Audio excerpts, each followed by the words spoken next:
All right, here we go.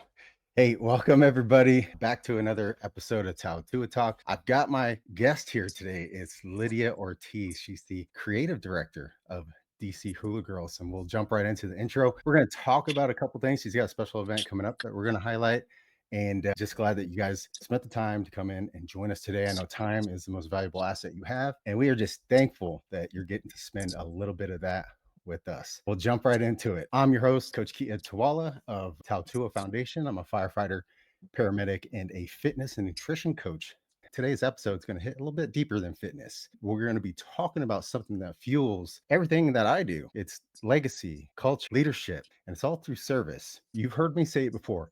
Real change doesn't start with tips and tricks. It starts with perspective. And the woman joining me today lives that truth every day. Her name's Lydia Ortiz. She's the founder and creative director of DC Hula Girls. She's an educator, a cultural artist, a visionary who's created one of the most powerful Polynesian sisterhoods on the East Coast. Her studio isn't just a dance space. It's a healing space, a safe space, a space where women of all backgrounds, body types, and life stories can come to move, reconnect, and remember who they are.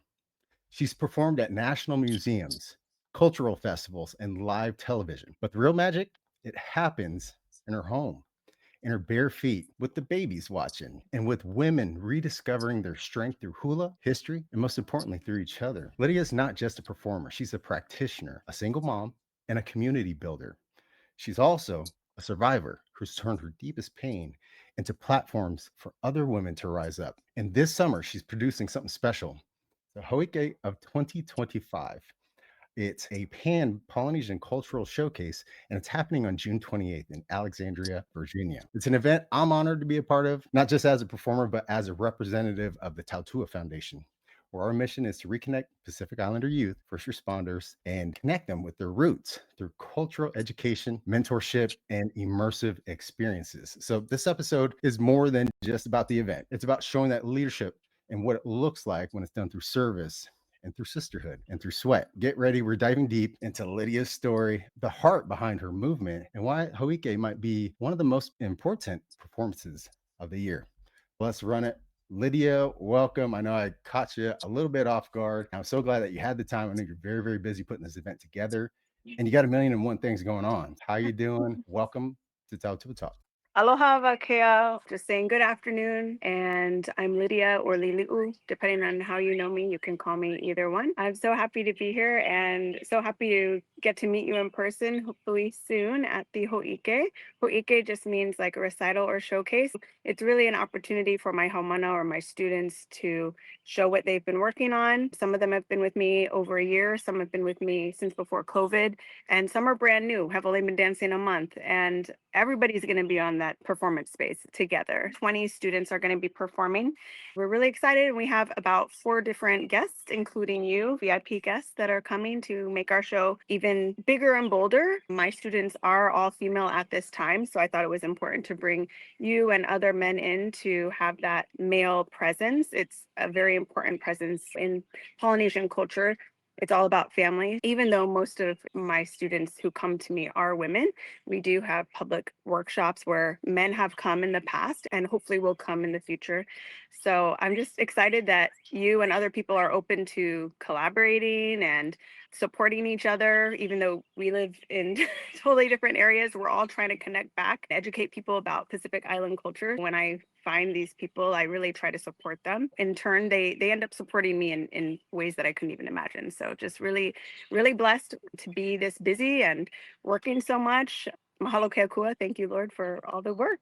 Much mahalos. To give everybody a little bit of background, Lydia and I connected through Instagram of all places. She's got a powerful Instagram presence where she's showing a lot of her day to day, what she's doing. And we have a mutual connection through a client of mine, actually, is one of the instructors and a performer in Lydia's group. And I have never met these ladies before, but I've known them for months through the internet and through coaching and Instagram. It feels like I know them already. We haven't met in person, but we just like pick up right where we left off, and I'm excited to actually come out there and be a part of this great event that you have put together. And I think it's important, especially in places where the Pacific Islander presence is not as prevalent. I mean, you're in DC, I'm in the Midwest in the Kansas City area. Both of us frequent the islands. I know you just took a group out there for Mary Monarch here just recently, and I missed you, I think, by a week. We're gonna have to try to plan meeting up at one of those spaces, but it's coming here real soon. The end of the month, I'll be out there performing, taking part in this event. Now, in your intro, you mentioned a little bit about what you do for women and you create this space. I want to ask you a question about that. Why is it important for you to have this space? And what does that boundary that you create for these women, what does that protect? And what does that mean to you? Sure. I did grow up in show business. Ever since I was 2 years old, my mom put me on the stage in different Polynesian review shows. And through that experience, I saw some good and some bad things. In the entertainment industry, there is pressure to look a certain way or have a certain weight. And I don't want to put those things on my students. One of the reasons I like having my own group is because I get to protect them from those type of things that I don't believe are really true to Pacific Island culture and can just kind of sneak in sometimes because it is an entertainment industry. I've been parts of different types of dance teams over the years, not just Hula, not just Pacific Islander. And so I've seen different degrees of this as a after having babies and 4 pregnancies. My body changed a lot and I still wanted to dance, and I wanted to even heal my body through dancing because it is a gentle workout, so to speak. Depending on what style you're doing, it can be more vigorous or it can be more gentle. I was able to strap my baby to my chest and still do hula, teach, and get back into it when my son was only 4 months old. I wanted to make sure that other women knew it doesn't matter how old you are, it doesn't matter what your weight is, there's a place for you here. It doesn't matter if you never danced before in your life. I'm the type of teacher that breaks everything down for them in a way that they can really understand it in layman's terms, because the way I was trained traditionally, we just had to learn the beat of the drum. We had to learn the Hawaiian language. We had to know a certain level of things before you move on to the next step. My training is because I saw a lot of people intimidated by that. I kind of take a different approach to training, and it might take longer, and it might take a lot of time and effort and consistency, a lot of hours in the studio. I still want to give them the language. I still want to give them the history. I still want to do it the right way. But I'm realizing, hey, we're on the East Coast and you probably don't have the background that I have. We have to go from A to B to C and do it in a way that everybody is understanding. And nowadays, we just know that people learn differently. They might be a visual learner, they might be an Mhm. auditory.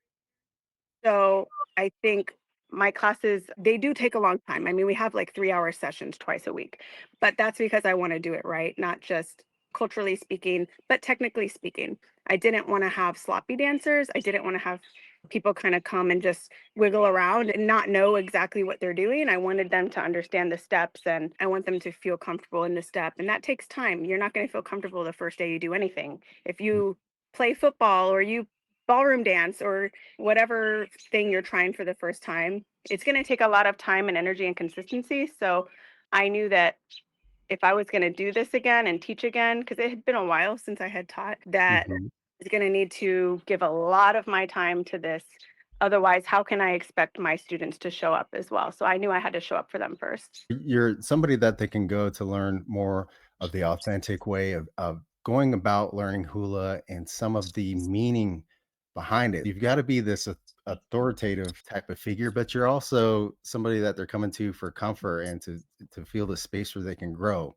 Let me ask you this. What do you say to a student or someone that's enrolling in one of your classes who's maybe very self-conscious?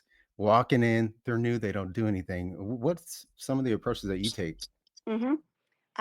Well, for one, I don't make them wear anything they're not comfortable wearing. Just because I might be wearing a sports bra in class, I don't make them, even for our shows. We have tube top options, we have dress options. Not everybody has to show a lot of skin if they're not comfortable with that. It's a lot of body positivity in island culture. Again, Mhm. have a big lady and she has beautiful control and she's graceful, and the first thing I want people to learn is just like, you don't have to look a certain way, you don't have to look like me, you don't have to look like the tiny little girl in the corner. Don't compare yourself to the 18-year-old. I have my oldest student is 68. She's not going to move the same way that a 20-year-old can. I say a lot of things as we go through class to just remind them like, hey, it's okay, I've been dancing my whole life, it's not going to come that quickly to you. So just try it, and then I'm going to help you move through that motion. I always tell them to dance big. I tell them not to make themselves small for anyone and to just do it, because once they do it and they put it out there, I can kind of tune it. I can fine tune it and I can correct little things, technically speaking, and help them go from there. Instead of doing this with your foot, just bring it back a little bit. You don't need to take that huge of a step. Very little things. I walk around the room and give them those tips and tricks, so to speak. So I have a couple phrases that I kind of say a lot throughout the year, and one is to dance big and to just be putting that energy out there. One is small steps, big hips, because a lot of times it's an illusion. It might look like I'm taking huge steps, but I'm actually just moving my hips a lot. So there's little things that people don't realize, mechanically speaking. How does that work, and how does she get it to look like that? So I try to break it down for them and then see where they're having trouble. A lot of times it's a disconnect where we're just, our brain is not understanding what our body needs to do, and then vice versa. So our body's doing something and maybe we understand it up here, but we're not executing it. So then we have mirrors in our studio, and that helps a lot. I'll tell them to look at yourself in the mirror. Is your posture good right now? Because a lot of times we bend down for our steps, right? We have to do these low Mhm. steps, and people don't realize they end up losing their posture, for example, when they bend over. So I'm constantly reminding them to pull their shoulders back and to lift their chin up. That's just a something I say all the time. Roll your shoulders back, because you want to be proud and feel that pride when you're dancing. So even if you mess up a move, I tell them that I mess up all the time, but I'm proud in every moment that I dance on stage, and I'm confident in every moment that I dance on stage. I exude that stage presence. So a lot of the whole confidence part in helping hype women up is really just teaching them stage presence, because we don't walk around when we go to the grocery store or the post office or our regular office job. We don't really think about like how we're walking and what kind of energy we're exuding. I have to think about that as a dancer, and I try to teach them that as well. I like that. So if someone's coming in and their confidence is a lot lower and they may be having some self-doubt, it sounds like what you do is you switch that around and get them to focus on the skill set and the presentation and the actual entertainment part. And by building on that, they'll get more confidence. And that's something that they can exude on stage. Would you agree with that? Yes, it comes over time, and it's beautiful to watch. Even like our mutual acquaintance and other women have lost a lot of weight this past year coming to my class. Mhm. That goes hand in hand with obviously their own health journeys, whether they have a coach like you or they're changing their eating habits. We have private chats. Once the members sign up, they're in the chat, and these women are sending videos and messages, lifting each other up throughout the week, not just when we're at class. It's like, hey, I worked out today. Actually, I have a student that's competing in a weightlifting competition this weekend. Some of us are going to try to go out there and support her. It Sure. really is sisterhood, where we are trying to lift each other up and encourage each other throughout the week, not just when we see each other at practice. I like that. This plays a lot into what I do in the fitness coaching side and the nutrition coaching side. But I think it ultimately full circle comes into what you're doing and the way you're teaching your women and your students, because ultimately you're teaching them the skill where they go up and they're performing and they're not up there talking necessarily unless they're singing. But communication is such a huge part of what you do. And you can tell from your background and being a professional, you could probably tell when someone's not as confident and they're not comfortable on stage. What we know about communication is that most of it, more than half, 55% of your communication is nonverbal. Yeah, only 38% of that, if you are talking, it's got to do with your tone. And 7% of what you're actually communicating through words is the actual contextual part of what you're saying. So it's very important that you learn it the right way and you come in as a teacher and as an educator, try to get them so confident in doing the movements correctly. It's for them to communicate, with their hips and their eyes and that they're smiling. And so I think that's very huge and it helps build your confidence all around. Even if you're not the best speaker, by being confident in what you're doing and you start exuding that nonverbal communication, especially with what you're doing, that's most of the communication. Would you agree? Oh, for sure. A lot of our songs, right? Most of our songs are not in English. So it's constantly reminding the students that although we have an MC and usually it's me and I have to kind of give the audience that background story, they're still not going to really know what's going on except for looking at our face. What are we looking at when we do our motions? Where are our eyes focused? Are we smiling during this song or is this a sad song? Should we be smiling? So, reminding them that we're storytellers is something that I always say, because halfway through the class, after our training and our basics and our drills are done, we do start our choreography practice and we dance for each other. Like half the students will sit down and then it's like, hey, practice for your fellow sisters, and see if they have any tips for you. Honestly, that's when we get to see like who's smiling, who looks confident, and then we get to hype them up. And Islanders, we yell a lot. So we're yelling for each other, we're hyping each other up during that choreography practice and that class. But like you said, a lot of what I teach is not just steps, it's really how to exude that energy and that confidence, because I know they love to dance and I know they have fun at class every week, but to communicate that to an audience is like a whole other thing.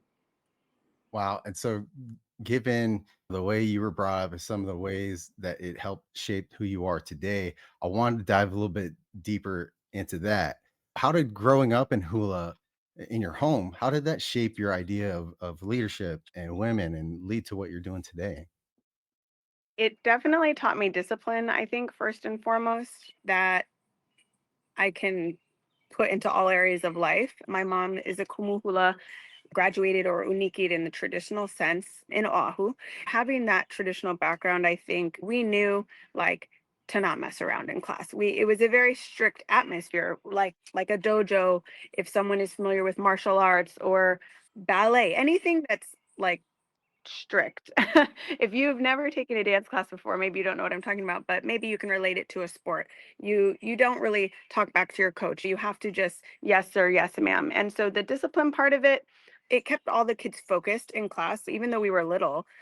I mean, we knew our stuff. And nowadays, even my mom said it's harder. She still teaches kids and it's actually harder because of all the screens and everything, that kids don't actually have as great of focus as like my generation did, right? So it's the struggle sometimes in this age to teach something in a traditional way, strict way.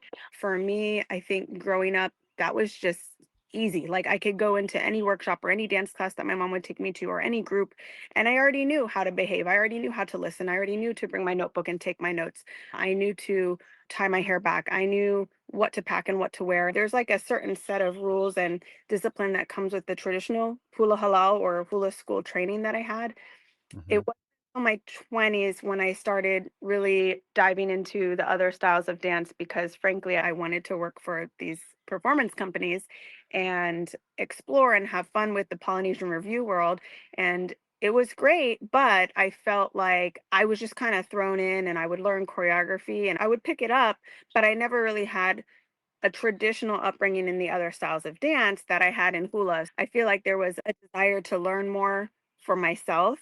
But until people started asking me to teach Ori Tahiti, then I Mhm. was okay, I need to go find a teacher. I need to go find classes. I need to fly to LA for these workshops. I need to fly to Hawaii and improve myself before I feel comfortable sharing this with people and being that connection for them on the East Coast, because maybe they're not going to fly to LA and Hawaii as much as I do, right? Or maybe they're not going to invest thousands of dollars a year into online classes like I do. The Hula Foundation has really proven to help me in everything else that I've learned, whether it was Siva Samoa, Ori Tahiti, even any other dance class I've ever been to in my life, Bollywood, Latin dancing. The foundation that I have from hula has made it so much easier to be able to follow any type of instructor, pick up things very quickly, have rhythm, balance, strong core, strong legs, like all of those things cross over have helped me with anything that I'm trying to tackle or learn or pass on to my students. Super thankful for my hula background for sure. I like that. It's you got to this point where you learned in the setting where this is your culture. This is I mean, you're gonna approach that a lot differently than someone who's maybe trying to casually learn it. When you brought up the sports analogy, it made me think of a little bit of my time in sports. That I guess I would relate that to someone who goes to play a sport recreationally. and someone that's really trying to dive into it, maybe do it for a profession, or they come from like a football family. That person's going to approach football a lot differently than maybe a weekend warrior. And Right. so the temperament's a little bit different, but ultimately, I think under that is going to be the intent. What's your intent? Are you looking to just have a good time and get a little bit of exercise? Well, Sweat Hula LLC may be the place for you. Although you could probably work up a pretty good sweat. I see you coaching the girls through hours and hours, and you can burn a ton of calories. It's just part of the thing. You're moving a whole lot. And, but I wanted to ask you a little bit more about your journey. You went to the authority. You grew up in this household where your mom was this figure who had this wealth of knowledge. She was a huge authority in it, and so there was already kind of like a standard set for you. It seems like you set a standard for yourself. You wanted to be well versed in different types of dance and bring that collective experience into what you're doing. Now, while you were going through that, what moment was it that you realized that you weren't just dancing, but you were becoming that next ambassador and that person to teach the next group? Like, when did that hit you? I think performing and dancing with other groups, I would always get asked to teach and be one of their teachers. And like 3, 4 different times in different settings or different groups over the years in my 20s, basically. Then in 2010, that's when I first started DC Hula Girls. Back then, it had a different name. It was called Aloha Island Review. And so that 2010 was the year that I was like, okay, I'm going to try to do this. I'm going to stop working for other companies and I'm going to focus on myself and try to build this up, build my website, like everything that goes along with your first year of doing something. It was a lot of money that I had to invest to just make it happen. I bought all the costumes for the shows. I really wasn't even charging for classes back then, so everything was on me. Now I'm a single mom. I have to I have to Right. be realistic. I can't just throw money at it.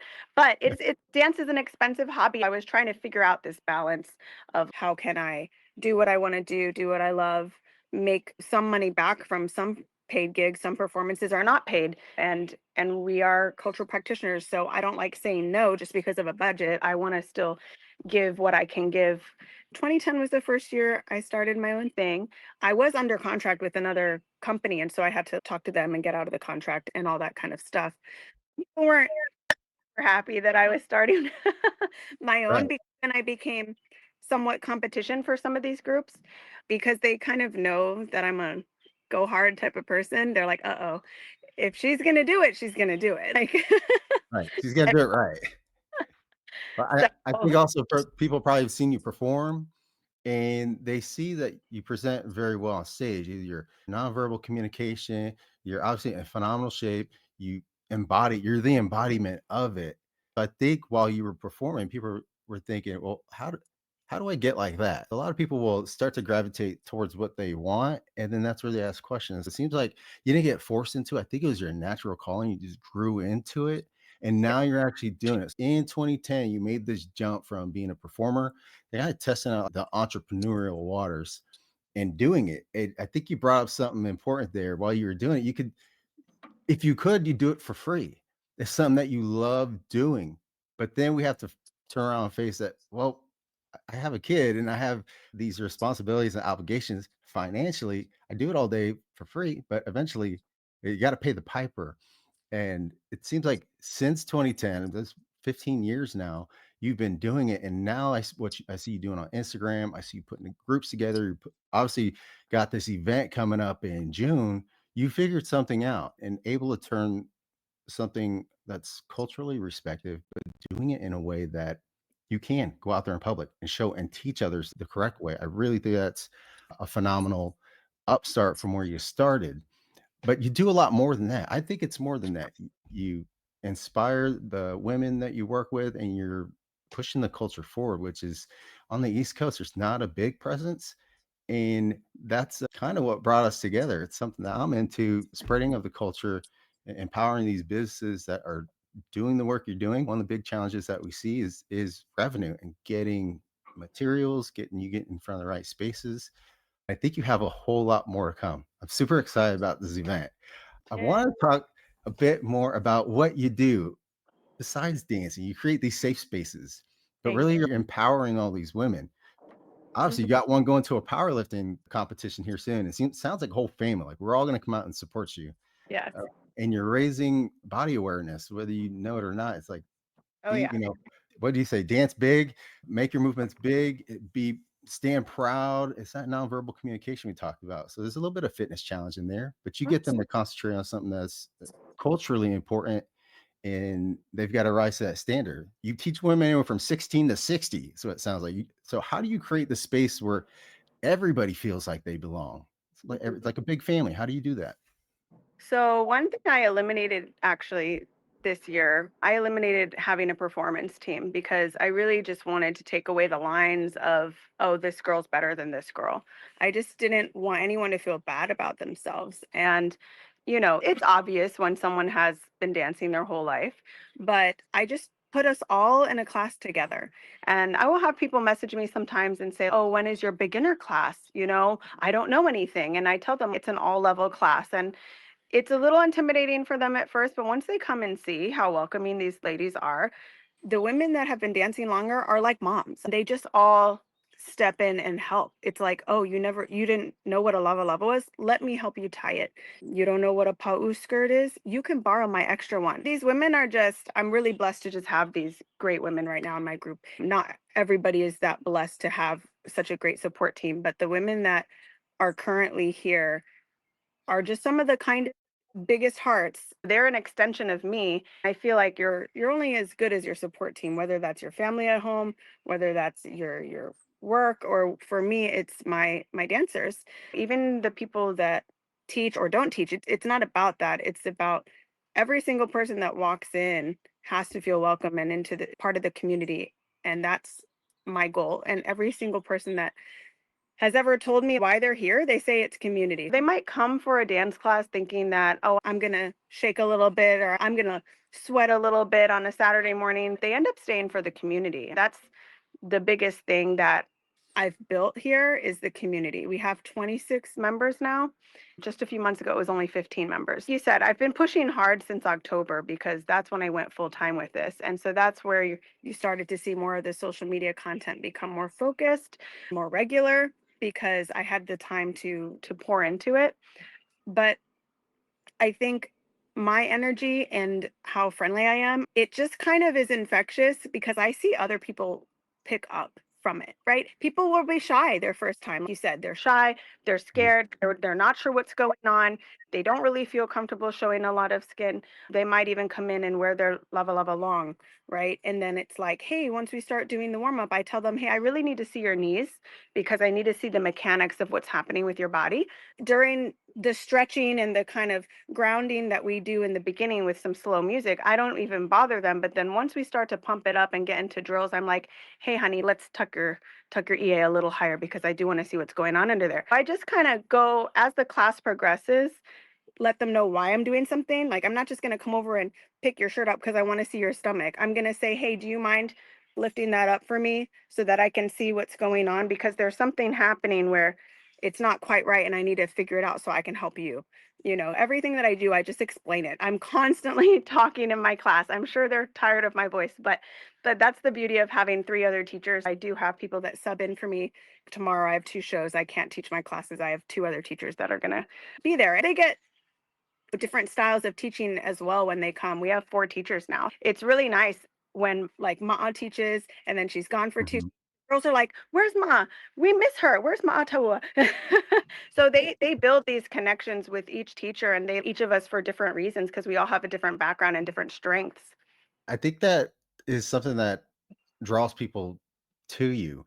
One, because you have this amazing skill set and you perform at a high level. But I think it's deeper than that. When we talk about people connecting, some people will come to your dancer and think maybe, all right, I'm going to get a workout in. But then they feel this family atmosphere and they see how seriously you're taking the craft and you're actually teaching them something, which will show on stage. I think a lot of people take this out off the stage. Maybe their everyday life, they walk around a little bit more confident. They understand the meaning of something and they have more purpose if they're learning and reconnecting with their culture. Here they're coming to an authority that's been through that and grew up in that standard, and you're passing that along to your people. I think that's where they really connect. Do you have a great personality? I think that's a given. But I think where you really connect with people is they know that you're human on the backside of that. Anybody that knows you personally knows that, all right, she's not perfect, but she's still up there doing it. And then she's teaching others and she's growing this thing, this movement on the East Coast. I think that's what really gravitates people towards you. I know it's one of the first ways that we connect and we started learning more about your personal story and how you've taken some of these challenges and turned it into something successful, and that's growing. I want to talk a little bit about that. You've had loss in your life. You've gone through a divorce, and yet you've built something that's life-giving. Where did that come from? Oh, oh man. I think the roots again, just going back to not only the hula background, but just being raised in the Hawaiian culture. My grandparents are both from Kauai, so we went to Kauai a lot growing up in the summers and being able to spend, a month there or a summer there with family. It's really grounding being in the islands, and I think it always recenters me. I can refocus, and for me, after the divorce, it was a question of what do I need to do for myself. I know who I am. I never had confidence issues, even though I was hurt and I was going through a lot of pain through the divorce. I was always, okay, I know who Lydia is, but now I have all this time because I had my kids half the time now. And that was what really broke my heart. It was really, and the psychology, there's things that go into it, of course. I was with my ex for 14 years. So you're at that point, psychology teaches you that your brain actually believes that that person is blood family, right? So even if you don't get along with someone, I mean, you actually still feel that they're family. So I had to go through that grieving process while at the same time going through the grieving process of not having my children every day. And what do I do with that time that's healthy? I didn't want to become some addict and go down some dark road just because my life wasn't turning out the way that I originally planned. Like when you get married young, you don't think that you're going to be divorced in 14 years. You're just like, this is going to be amazing. Think you know Disney. everything. You're Oh, invincible. You oh think you yeah. know everything. But I think what you are is a shining example of the 3 Gs is what I call it. Grief, grace, and getting back up. And it sounds like finding yourself back in dance was one of the things that empowered you to do it. How did dance carry you through those seasons of grief? I think a lot of it was coming back to something I knew, right? When you can't fix a problem, it's very frustrating, especially because I am a fixer and a doer. So the marriage was something that I couldn't fix. I always outsource. So for hula, if I need a master to come teach a lei making workshop, like, there's a plane going over. That's all right. I someone coming into the house. My son's getting home from soccer. I like to pause. Air Force One, we take a little drinking break. I was asking you, how has dance carried you through some of your seasons of grief and getting over all of that? Hula, especially, is a comfort zone for me. So when I felt out of control in my life and I didn't know what was going to happen with my marriage, divorce, kids, custody situation, all of those things that are not fun to deal with, having a safe place and a community once a week that I could go to and dance hula again, do something for me, it was it was very grounding. It was very reassuring that like, okay, I'm still me. I'm still Lydia. I'm still the person that I was before I got married, the person I was before I had kids. Kind of it sounds selfish sometimes, but doing something for yourself and not really for anyone else, right? Like as a mom, I have the kids, they're in multiple sports. I'm constantly an Uber driver for my kids. And Yeah, I get it that.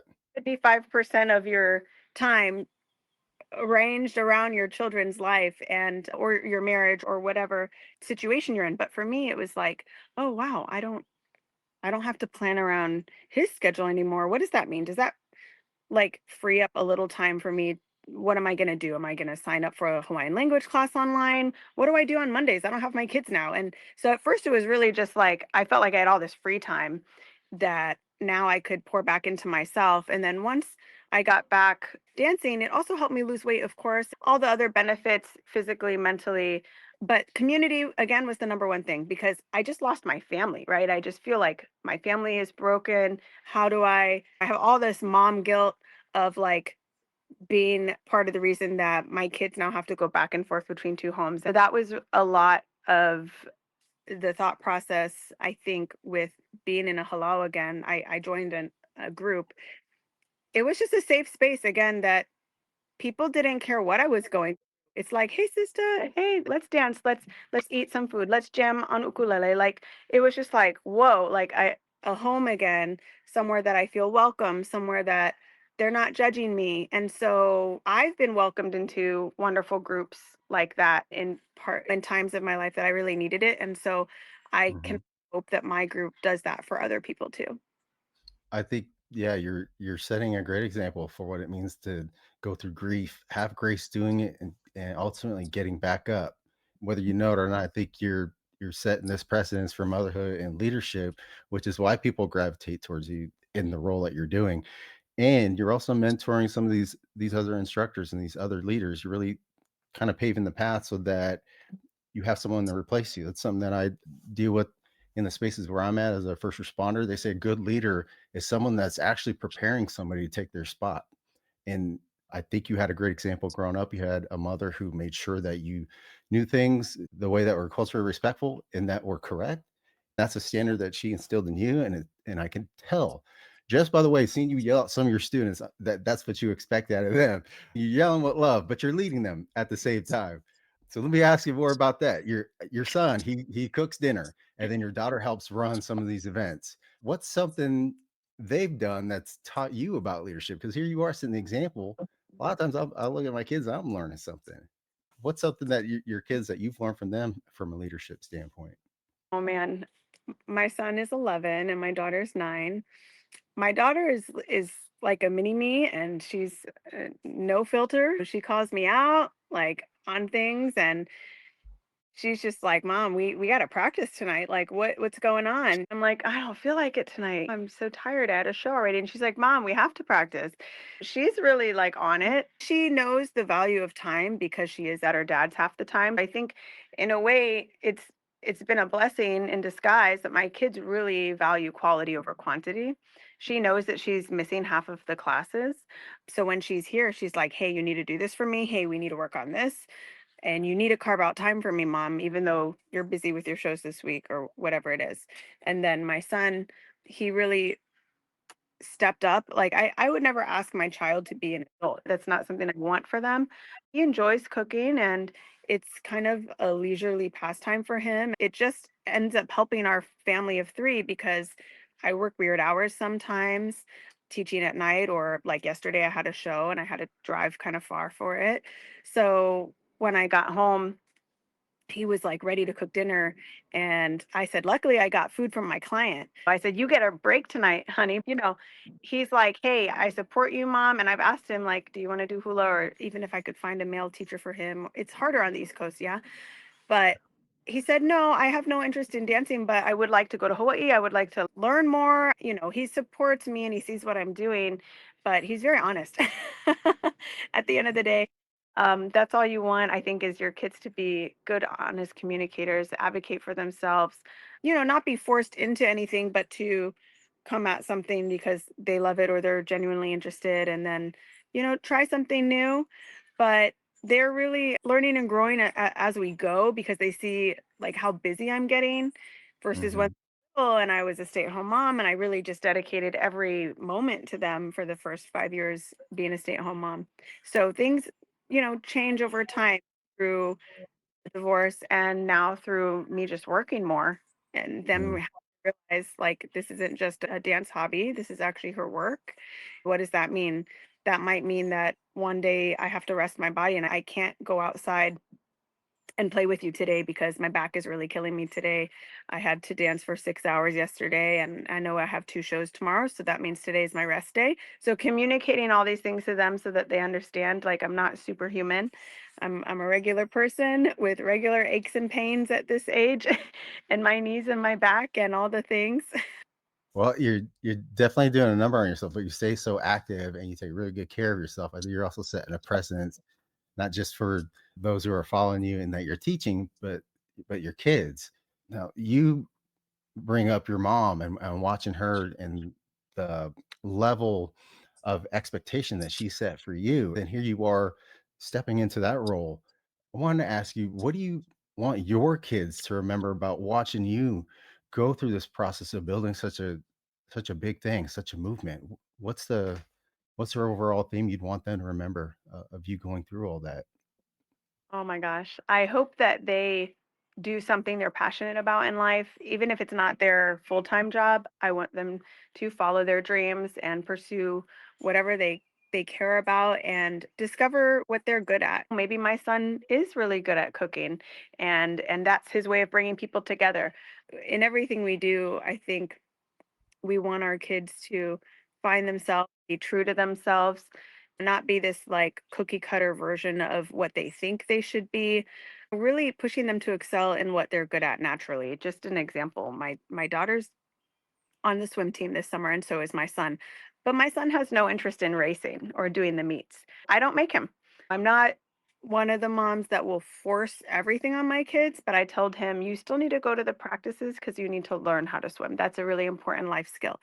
But I wanna keep that open conversation and communication going with them about what do you like? Is this soccer team good for you? Are you happy in rec soccer? Would you like to try travel soccer? Just keep it going and keep talking and then whatever they are passionate about, support them. I played travel sports growing up and I'm thankful that my mom supported me in that. So I know what it feels like to have a cheerleader and that person that's willing to drive you for hours to a tournament or whatever it is. If you are not sporty. What are you doing? My son is not really sporty. Even though I can't really relate personally to the things that he likes, I support him in it. He'll tell me, "Hey mom, I want you to Mhm. book for me. Hey mom, I want you to buy this magic trick book for me." Okay. I'm not an expert in either of those things, but I support you. And if there's a class I can find with someone that knows about it and can teach him something, I try to do that. He's in Boy Scouts, he does wrestling, he's in a magic club, and he teaches himself how to cook from YouTube. And I don't know how to do any of that stuff. I think part of it is also just teaching them to be humble and ask for help. The same thing I do with my group. I'm not I'm not Samoan, right? I'm bringing in a Samoan teacher for our workshop in the fall, right? I don't try to do everything myself. I am really open to learning from others and bringing in other people to help my children, help my group. To I love organizing. I'll do all the event planning, I'll do all the research, and same thing with the show, right? The dancers don't have to see all of the behind the scenes work that I do on a day-to-day basis. They just have to practice their songs, they have to show up for the event, they have to make their tea leaf lay for their families. They have certain tasks and assignments they have to do, but for me, I love to do the research, put things together for people, provide the opportunities and provide the space for people to come together. I hope that my children see me doing that with the group as well as with them. I love that. I think in a roundabout way, you may be inadvertently teaching him a different lesson, which is something that maybe more kids can learn nowadays. It seems like you're very, very self-aware. You mentioned a couple times that, hey, I'm not this. And so I go to the authority and I introduce that into this atmosphere. You'll see a lot of times people will go outside their lane. I feel like that's where most people get in trouble. That's where you get speeding Right. tickets. You're not in the right lane, but also in something that's so sacred to us like culture is you could recognize I'm very self-aware of what I can do and what I can't. I feel like that's where a lot of people lack, especially with some of the young men that I find in the leadership role that I have, whether they're coming into the fire service or they're learning Siva Afi or they're learning to train. Like some people it's just like, I don't know. I'm willing to learn and being humble and very self-aware like you are. I think that's really teaching that young man some valuable lessons. The young man's going to do great things if he can cook. He's already in like the top 5%. Right? I'll share a story. So, at the in the fire department, it's the new guy that has to cook. Mm, And we're starting to get these early 2000s, late 1990s kids coming in. It's one of the first ways we test them is say, "Hey, what can you cook?" We had one of these guys. We had to make breakfast. Bacon and eggs should be fairly simple. He's like, "Okay, I just make the bacon, right?" You're like, "Yeah, go ahead and do that, man." He ended up smoking up the whole station because he had put the baking sheets on top of the oven and he laid the bacon out and he turned the burners on. Like, Oh my gosh. this blew my mind. But it's some of the things you would think is should be like learn everyday skills that maybe is not getting passed along. So that young man being able to be a good cook, being very self-aware, but being humble and knowing where he is and being self-aware, I think is very important. You're teaching him some huge lessons. Sometimes we Mhm. could probably use some revisiting on. Let me turn things to more about this upcoming event and why this Hoike of 2025 matters. I want to Mhm. dive a little bit into that. For someone who's never seen one, what are they about to witness? What are they about to come in and experience at this event you have going on at the end of June? Okay, yeah, I'm super excited. The last one I did was for COVID. So summer 2019. There are clips on our YouTube if you look up DC Hula Girls. That will give you a visual if someone is just kind of trying to see our space. It's in the same space. It's a picnic style homey feel. Everyone brings a picnic blanket. They can sit in the yard and it's literally at our home. The same location that our studio classes are in is where our performance happens. Again, this just makes it really a friendly, welcoming atmosphere because you're not walking into a cold building, right? This is literally our house. So that's the first thing. You're just coming to our neighborhood, you're coming to our house. We're already friends, okay? When you come in, what you're going to be greeted with is you're going to hear Sean Mele Nahe Nahe. He's going to be singing and playing ukulele. He jams out classic Hawaiian songs and he also loves to play country music. So that's fun. If you're a hula dancer, you can actually request with him to play a song and you can get up and do your thing. We call it kanikapila style, where you can just kind of work with the musician on the spot. So the first 2 hours, you're going to have that live music happening. Also, during that 2 hours, we're going to have some cultural demonstrations and we're going to have vendors. Right now, I think I have 7 vendors and I actually might have more coming, but these are people who live on the East Coast that sell something related to Pacific Island culture. So I have one lady that she makes lei and Mhm. watch and demonstrate her with the real flowers and real leaves and everything, how she's making her lei.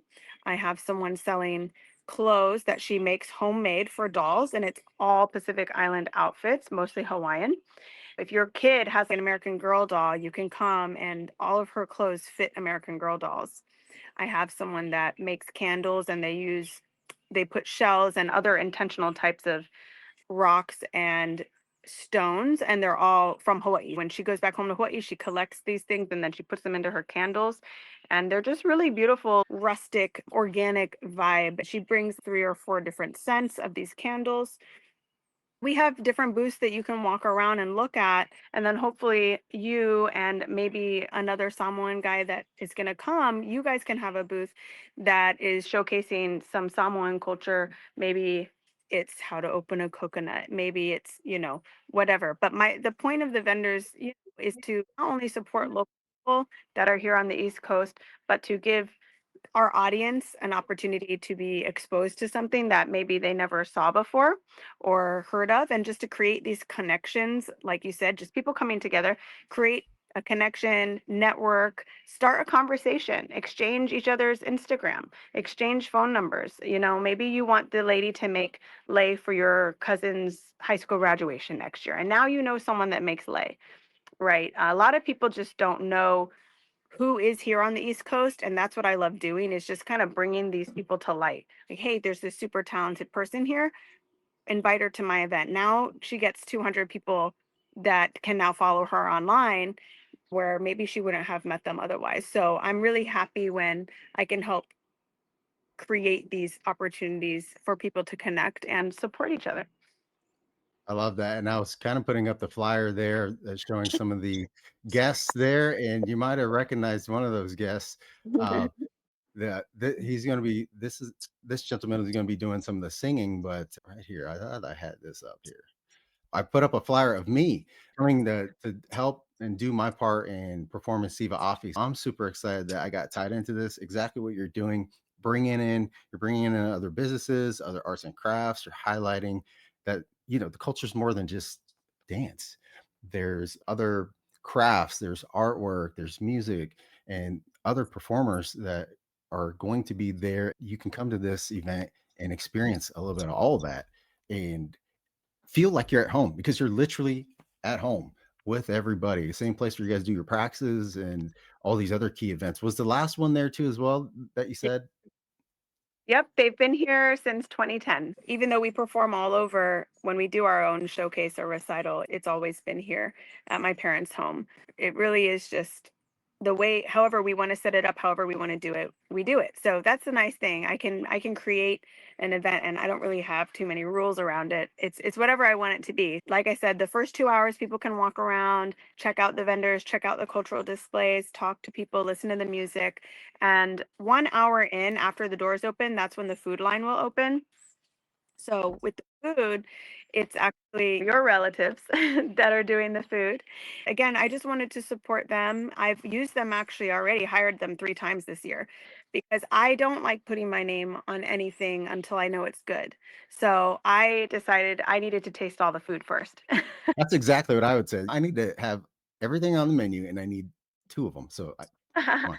I gotta be able to verify this stuff is good. And it from the Yes, pictures that you've posted and from the menu lineup that you sent out, I wish I had a picture of it here to show everybody. The food looks phenomenal. The it's food is gonna be like no other. Authentic, it's going to have your taste buds probably doing more dancing than you're gonna see on stage, but it's quite the lineup. Can you talk a little bit more about what's on the menu, some of the yeah. things you're bringing in? Yep, and I will say they're doing more than I asked them to do. They're like going above and beyond. I'm like very simple. Just give me one protein, but they're doing 3 different options for the plates. And then they're also doing a kid size option, which is and again, very, very nice to accommodate families that have little kids. You don't need to have a huge plate of food for your kid. You can actually get a cheaper plate. So the 3 options are going to be teriyaki chicken, Kahlua pig, which is pulled pork, right? And then a combination plate. So if you want, you can have a little bit of teriyaki chicken and a little bit of kua pig on your plate. Those are the protein options. And then the sides are every plate is going to come with the same sides. We have our sticky rice, classic, mac salad, classic Hawaii food. And then we're going to have a green salad. If you're a little healthier, we'll put that on there for you as well. And if And you're vegetarian, you're just going to communicate that to them when you go up and get your food because what they'll do is just fill that with something. If you want more green salad or you want more mac salad instead of the chicken or the pork, they'll do that for you and they'll accommodate you. Every plate also comes with dessert, which is delicious guava chiffon cake. It's absolutely mouth-watering. And it's going to come with a bottle of water. Anybody that comes in is going to get water. I'm also going to have the Hawaiian sun drink, all those fun flavors. On a hot day, it's going to be really refreshing to have that pog juice, that passion orange guava that we all love. Yeah, it's just going to be so good. And honestly, I will say we always run out of food. We always sell out of food. And people like to get seconds because the plates are really easy to take home. It's actually going to be already boxed up. So it's really easy for picnic style. And if you want to take some more food home, go buy a second plate. yeah, about that. That taking seconds and thirds home for me being performing, I'm gonna go with the kid option, but I'm gonna have to wait till after performance because if you just let me go, I'll just tear up all that food. I'm going in for seconds for sure. And Tuala Sabers, are they providing all of the catering or are they just doing some of it? I can't remember. Por is the Latin word because the wife is from Peru, right? And then I Tuala. totally butchered. So yeah, so it's the married couple and he's Hawaiian Samoan and the wife is Peruvian. Sometimes the food that I actually order from them is empanadas. I've been ordering from them all year and it's all top notch. I get upset when I don't see the menu. I'm like, where's the food for this weekend? So they do these little pop-ups. So definitely give them a follow online, Tuala Sabor, and you can find them through all my stuff on my Instagram or my Eventbrite link. It's all listed there. The musician, the caterer. Again, I know my place. I'm not about to cook that meal on the same day that I'm running the show. That's one So less thing for you. it's So too so I'm very happy that they're doing that and you can order your food ahead of time. I'm telling people to get their food tickets at least 2 weeks ahead of before the event because we don't want to run out of food that day. If we know what we're preparing for, it's a lot better. Try to get your food tickets ahead of time. And the show starts at 7. Doors open at 5 o'clock with the vendors and the music. That all keeps going while the Line is open at 6 o'clock. Then our actual show starts at 7 o'clock. There is going to be so much there for people to come and get. Of course, the Tuala Sabor is going to be providing the food. And if that name sounds familiar, it's because it's the same last name that I have. They're actually my first cousins. You were part of that whole reconnection through the fitness. We have a mutual friend, Ma'a, who's also one of your instructors, has been one of my fitness clients, and she's had an amazing fitness transformation. And she's putting herself out there. She's performing, and she's looking phenomenal. That led us to me connecting with another Tuala. There's a bunch of us. I'm one of 14 kids just in my immediate family, but there's like a ton of cousins too. I was able to reconnect with the Tualas out there. This will be my first time meeting them in person in decades. And it's all because of this event, this great thing that you're doing, and us connecting through the internet and ultimately spreading culture either through dance, music, food, like the Tualas out there on the East Coast. I think it's going to be a great coming together of culture and celebration, highlighted and led by you. So if there's one thing that anybody comes to this event that you want them to take away, what would that be? Oh man, I want to learn something. We are, I am working on typing up a program. Every single song means something. There's a background there.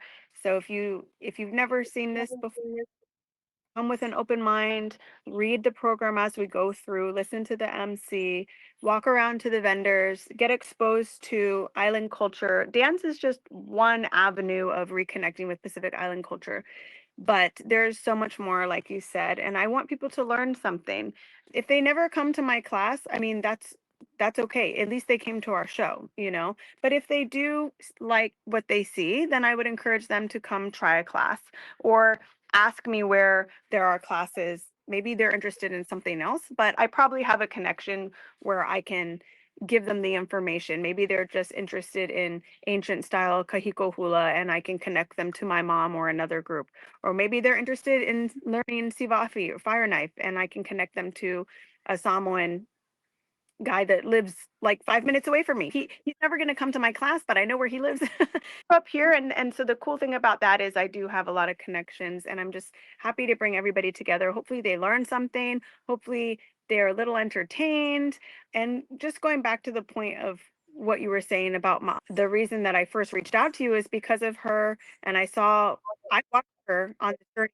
I've known her over a year now, and so I've watched her like lose all this weight and be dedicated in dance, watch her through her professional career as well and balancing all this stuff. I highly respect her and she's one of my closest friends now. And that's the cool thing about our dance group. We become family, we become friends. We're not just hi bye once a week, see you. When I found you through her, I was kind of like, wouldn't that be cool to involve you and have you guys meet? Then I found out you were cousins with one of my students, Jackie, who's the wife of your cousin. I was like, oh my gosh, we have to get you guys together.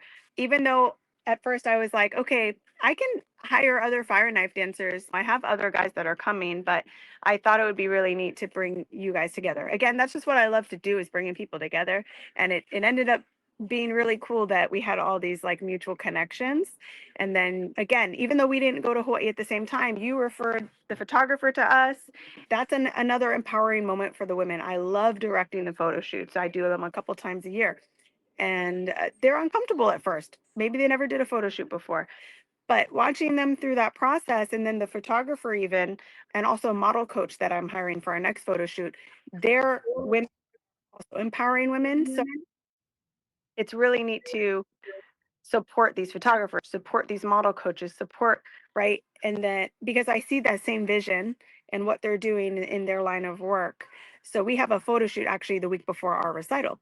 Even if these girls are feeling insecure, guess what? I got new costumes arriving this week. They're going to put them on. They're going to feel really good in their skin. And then on top of that, I'm going to teach them how to do their hair and makeup. Then we're going to go do the photo shoot. If they've at this point still feel insecure, they're going to feel so good on photo shoot day. It's like Mhm. hype the week before our show. That's super important to me to just keep empowering them and keep being their biggest fan and coach, so to speak, leader, creative director, all the things, and watching each person kind of come into their own with what they're really good at. One of my teachers is great at makeup. I'm like, okay, you help all those girls with that, right? And Ma'a has her strengths that are different from my strengths. So we always are talking about that. What are you doing with the girls this week in class? How much time do you need?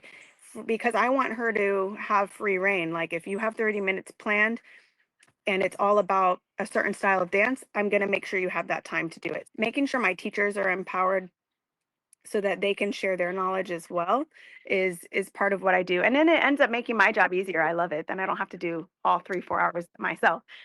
Or you're delegating tasks out. What I love most about all that is it started off with a thought and actually speaking it into existence. We were chatting months ago, way before this event was planned. Like, hey, it'd be great to have you come out. Yeah, absolutely. But the thought and then turned it into speech and just everything you're doing, it all seems like it comes full circle. We were lucky to have all these connections. Was it an accident? I don't know, but for some reason it's working out. And I think that's what makes it that much more special of an event. I'm just super excited to have a chance to be a part of it and really, really love what you're doing. And I think you're teaching your people, your tribe, and this group of influence that you have to start speaking things into existence, start having that thought. All things start off as a thought, but then you can start putting some action behind it and showing that you've been through so much and overcome so many other obstacles that it is possible. Look, Lydia is not perfect, but she keeps going. She keeps influencing. She keeps growing this thing. It gets bigger and bigger and every day. And this event is going to be an accumulation of over. It's been since 2010 since the last one. Yeah, 19. 2019. So it's been a couple years. Could easily gave up, went on to other things. Right. That perseverance that you show throughout the years, I think that's also teaching your students that to pick it up and go and not leave it where it is, to continue growing. It leads to so many other things, especially for us to reconnect with family and just be a part of this great event. I think it's phenomenal. But that doesn't surprise me after talking with you and learn some more about your background and things that you do. It's oh yeah, I should have expected that, but I did it. I I know. wanted to I was just, hey. I think uh, things that I live by is just taking chances. And the worst that people can say is no, right? I did this when I was in Hawaii at Mary Monarch. I went up to every teacher, person that owned a company, whether it was the person that made this kalo dress or the person that made the lauhala earrings. And I just started conversations and I asked questions. And one of my questions was, would you ever come to DC? Would you ever come to a workshop? Would you ever come to a class for us? And getting those phone numbers from these cultural practitioners, I'm hoping to do really awesome events in the future that maybe the area hasn't seen before, or get funding from the Smithsonian to bring more cultural practitioners in.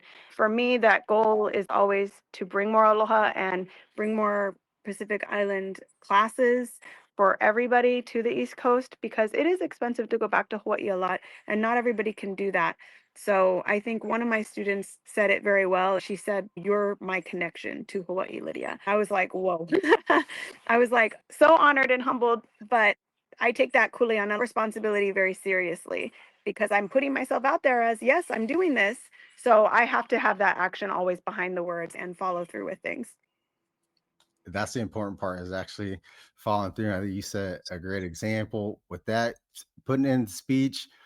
You sit around and think all day, but actually putting action behind those words and those thoughts, I think is what makes the big difference. So many people can think about it all day long, but there are very few that actually put themselves out there, take the risk. But if anything, you're planting seeds, whether it works out or not. But like the kids would say nowadays, you miss every shot you don't shoot. So if you don't shoot it, how would you know? You're gonna miss it anyways. I really love it. I think we covered a ton of information here, and it's got me even more excited about this event. If you're listening and watching this or getting this clip there, I hope you got something from it.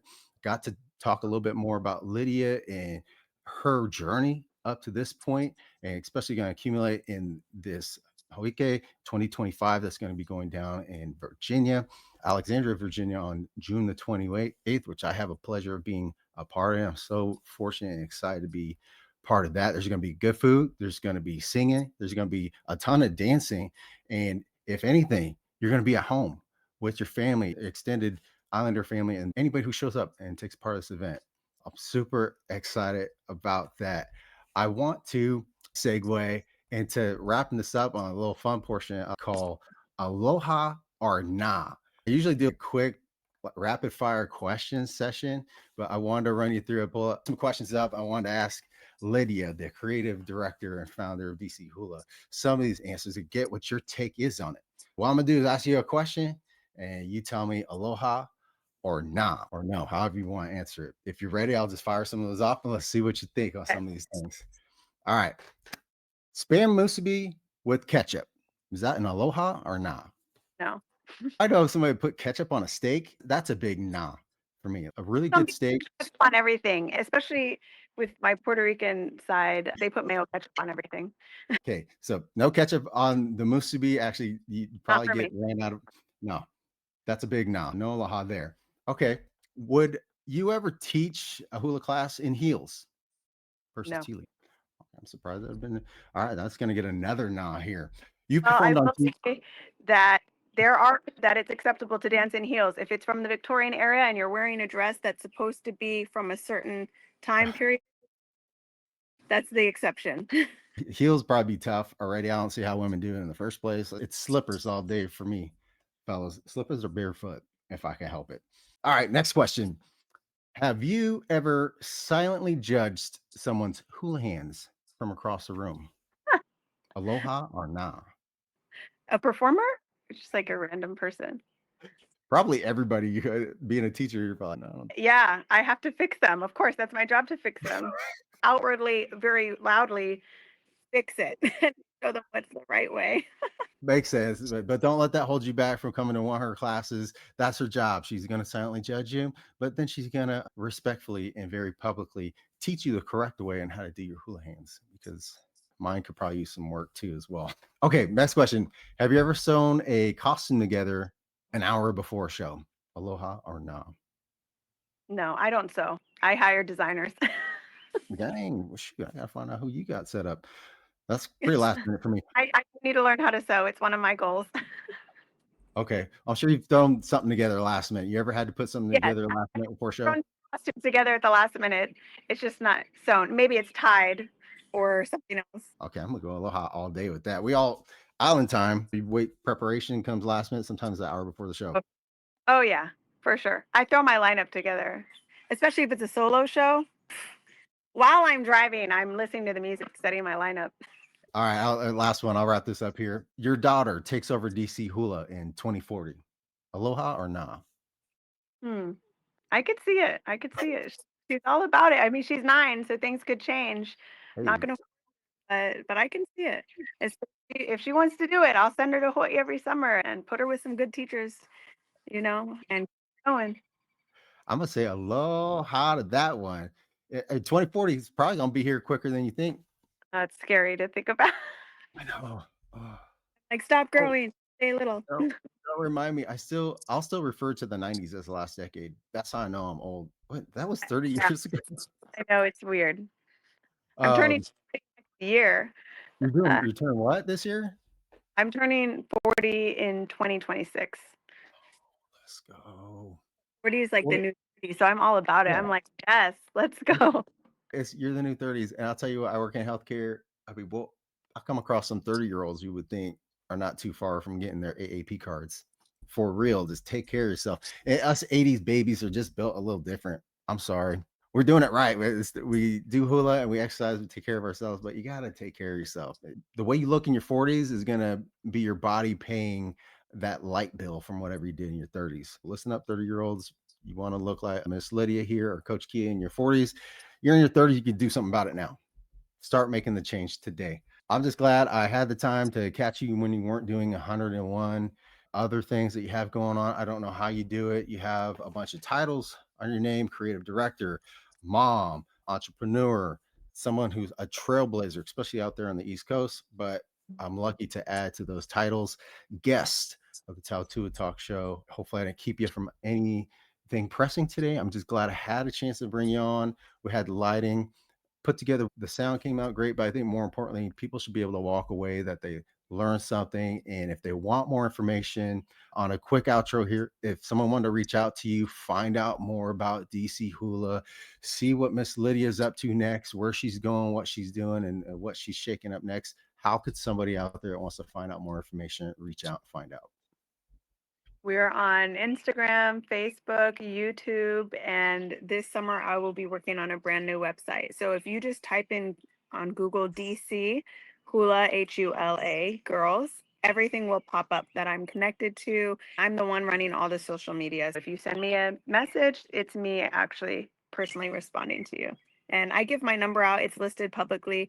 I have no problem with text messages, calls, whatever, however people want to reach me. It's all connect people. If they have a conversation with me first, then they're going to be more comfortable trying to come to a class. I love it. And also for all the vendors like La Sabor, the musical entertainment, myself, and some of the other guests that'll be there along with the arts and crafts, we're going to put all their contact information and how to reach out and find out more about each of those specific businesses and entertainers. That'll be at the bottom of this video. Be sure to reach out, find out more. There'll be more coming out about this. Obviously, leading up to the event, you'll have some things going on being posted about that too as well. I want to say thank you for hopping on the show, and I want to do a quick little outro here for you to highlight and let people know about what we have going on here. Thank you, Lydia, again for jumping on. Thank you for tuning in for Tautua Talk, where this wasn't just a conversation, this was a cultural reset. Lydia Ortiz isn't just a dance instructor. She does a million other things. She's a great embodiment of what happens when grief meets purpose, when motherhood meets mission, when culture meets courage. She's building more than a studio. She's building a sanctuary for women, for healing and for remembrance and for rebirth. What hit me the hardest today wasn't just the performances that she's planning, it was her posture. Lydia leads with presence. She creates a space without ego. She's very self aware, as we talked about earlier in the show. She teaches not just with her words, but with her wounds.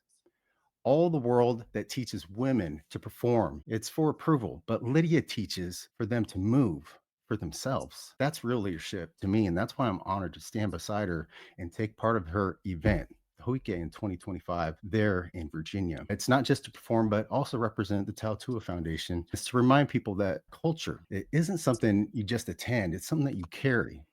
If you've listened to this or tuned in, I want to thank you. And if it stirred up something inside of you and you're tired of surface level fixes, if you're craving a deeper community, if you're looking for something that's more than just an instructor or a coach, then this may be your sign.